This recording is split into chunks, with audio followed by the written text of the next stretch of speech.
تاسو ته پته شته یو راحت ده یو سکون ده. راحت او سکون کې څه فرق ده؟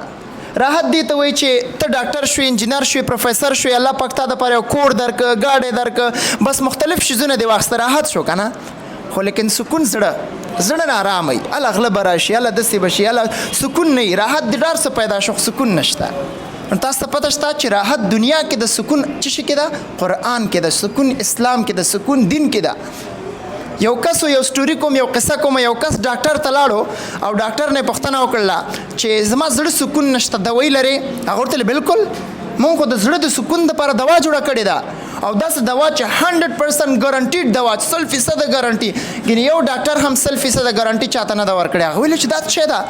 بالکل صحیح ده وایي، راکه دوا راواله. ډبی ورته راواخیسته، چې کله ډبی ورته کوره وکړه ویلې واخله ده، چې وکته قرآن و پکې، ډبي کې قرآن و. هغه ورته ویل چې دغه د ستاسو د زړه د سکون دپاره دوا ده، د دې نه علاوه هېڅ دوا نشته. د دې تلاوت کوه، زړه نه تلاوت کوه، هر سهار تلاوت کوه، هر ټایم یادوه، انشاءالله تعالی الله پاک به ته نه هېروي، ستا زړه سکون به ختم شي، ستا زړه سکون به تر دایمه اوسېږي، زړه درد به دې ختم شي، زړه مشکلات به دې ختم شي، دا غمونه به دې ختم شي. خو ما تاسو قرآن ته ټایم نه ورکوو.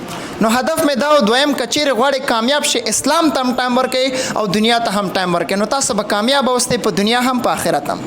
دریم، ما تاسو د کامیابی لاره ایکسرسایز پلس انټرټینمنټ. ما تاسو سټډي کوو ټایم ایکسرسایز ته نه ورکوو.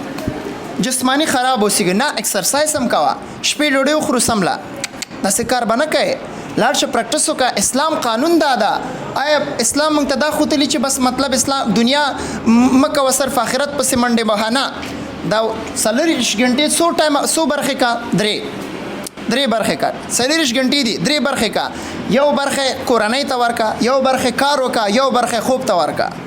نو دا 3 برخه ته اسلام دا نه دی ویل چې ته خوب مکوه، ته کور ته ټایم مه ورکوه، ته ایکسټرا مکوه، هر څه دپاره ټایم شته. نیکسټ، که چیرې غواړئ کامیاب شئ، همیشه مثبت سوچ کوئ. دا سوچ مه کوئ چې یاره زه به فیل شم، یاره زه نشم کولی، یاره دا سخت ده، دا ډیفیکلټ ده، دا داسې ده. نه، مثبت سوچ کوه. ته دا وایه چې دا ساینسدانان مور خېټه کې ساینسدانان وو، ډاکټران مور خېټه کې ډاکټران شوي دي، انجینران ټول. زه کومه سي ټیچر شویم، زه داسې یو ټیچر یم چې ټول نه کمزوری یم، او الحمدلله ثم الحمدلله زما د 10 کال نه واوښتو، زما 10 ایرس نه اوړي چې زه ټیچینګ کوم. نو ځان د خلکو دپاره فخر جوړ کړه، فخر خو کبر نه.